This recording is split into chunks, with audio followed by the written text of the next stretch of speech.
Right, today to start class, the kids were working on a cooperative kind of breakout room challenge. So we talked about what does it mean to be part of a team.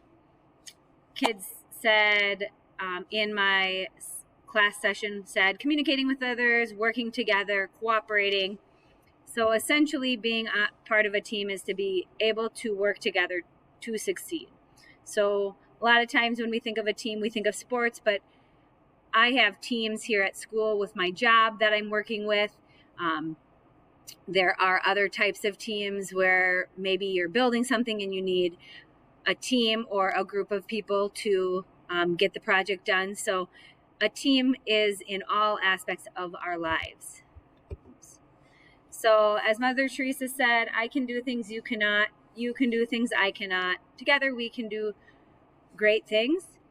I might have a strength that you don't have or that one of my teammates doesn't have, and they definitely have a strength that I don't have. And when we put our strengths together, we're stronger. Okay, so one of the things that they were focusing on when we're in group work is that you take people's strengths and use them to your advantage so that you can be more successful.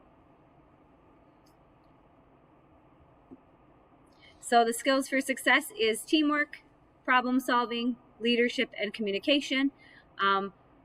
With leadership, it means that somebody has to kind of take the lead, and it's especially hard in virtual learning. So it's really great when I have students who engage and kind of get the ball rolling.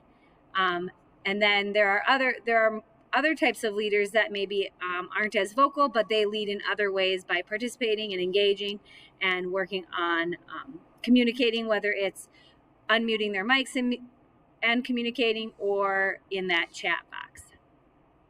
So they did a puzzle, which you're not going to be able to do, but so they worked on it for 30 minutes trying to solve puzzles. And then after we talked about why groups were successful, who stepped in, how did it help, and we just kind of went through these answers. So that was the first part of class. And then the second part of class was going to Google Classroom. And let me get to going to the classwork. So you have two things. You have your daily task list and then your create your own boot camp, which you're going to need both of them. So when you look at your daily task list, you are going to use this slideshow that is linked on on the task list to create your own boot camp. So you're going to choose exercises you are able to do and find enjoyable. You can work on all the muscle groups because every exercise kind of targets a different muscle group, and then just completing both rounds to the best of your ability. So before you get to the workout, you always want to warm up your body to loosen up those muscles.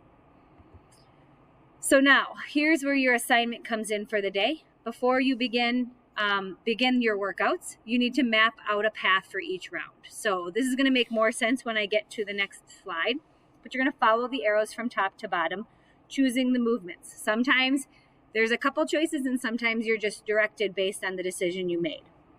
Once you've chosen a movement, you have to follow in that order. Just so you know, if you don't know how to do something, all of the exercises are hyperlinked into a little video so you can look at it before if you're like, oh, I maybe want to do that or I want to give that a try. You're going to end up doing each movement for 30 seconds. I know this document says 20 seconds, but the timer I have is 30 seconds, but feel free to do 20 seconds if that works better for you. And then you're going to rest for 10 seconds. So here is round one. And everybody starts with jumping jacks. Okay, so before you even start your workout, you're going to go to that document and you are going to complete the left side of this document. You'll see it's already filled in jumping jacks because that you have to start with jumping jacks. But from there, you could do alternating lunges, lunge jumps, or squats. And then now you follow the arrows. So you are going to fill out all the gray spots. Now you might only have 6, and that's okay, so you just leave the number 7 blank. You might even have more than 7, so you can just add some. Then you are going to go and map out your round 2, which starts with jumping jills, which is a little bit of a different variation of a jumping jack. And then from there, you pick and follow arrows. Again, you will go back to your document here for round 2 and fill that out. So that's what you're doing before you do the actual workout, okay? This is the piece that needs to be turned into me. So if you refer back to your task list, make sure that you submit it to me, all right? Once you've submitted it, then you are going to actually perform and do your workout. And this should be something that you've chosen, so it should be somewhat enjoyable. Get your heart rate up. It's always good to get moving. And there's timers on that slideshow. If you have remainder time left in your Phi-Ed time, do any type of activity. But again, make sure this document completed gets turned into me. Hope you all have a great day. Bye now.